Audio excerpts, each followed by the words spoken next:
నిర్మాణంలో ఉన్న నీటిపారుదల ప్రాజెక్టుల పురోగతిపై అధికారులతో మంత్రి ఉత్తమ్ ప్రత్యక్ష సమీక్ష సమావేశం నిర్వహించారు.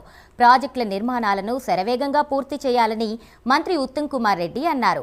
పాలమూరు రంగారెడ్డి ఎత్తిపోతల పథకం పురోగతిపై ఎప్పటికప్పుడు సమీక్షించాలన్నారు. ఎస్ఎల్బీసీ టన్నెల్ పూర్తికై ప్రత్యేక విభాగం ఏర్పాటు చేయాలని ప్రకటించారు. టన్నెల్లో చిక్కుకున్న టన్నెల్ బోరింగ్ మెషిన్ శకలాలను పూర్తిగా తొలగించామని, ప్రస్తుతం టన్నెల్లో రైల్ ట్రాక్ సహాయంతో మరమ్మతులు కొనసాగుతున్నాయని ఆయన తెలిపారు. నీటిపారుదల ప్రాజెక్టుల పూర్తికి సరిపడా నిధుల కేటాయింపుకు సీఎం రేవంత్ రెడ్డి అంగీకరించారని, యుద్ధ ప్రాతిపదికన పనుల పూర్తికి అధికారులు చొరవ తీసుకోవాలని మంత్రి ఉత్తమ్ సూచించారు.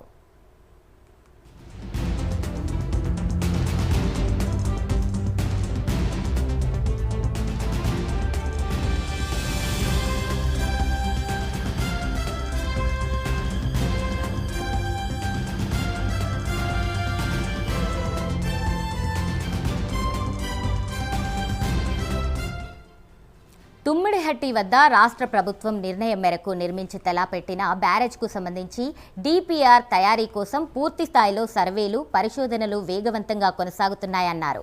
బ్యారేజ్ ప్రాంతంలో అవసరమైన 73 చదరపు కిలోమీటర్ల విస్తీర్ణంలో టోపోగ్రాఫికల్ సర్వే పూర్తయిందని, దాంతోపాటు 85 కిలోమీటర్ల కాల్వ సర్వేను కూడా పూర్తి చేశామన్నారు.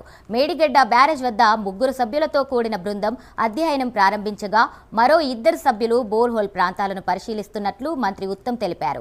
రాష్ట్రంలోని శ్రీరామ్ సాగర్ ప్రాజెక్టును ప్రస్తావిస్తూ వరుసగా సంభవిస్తున్న వరదలతో మట్టి, ఇసుక వచ్చి చేరడంతో 112 టీఎంసీల సామర్థ్యం కాస్త 90 టీఎంసీలకు పడిపోయిందన్నారు.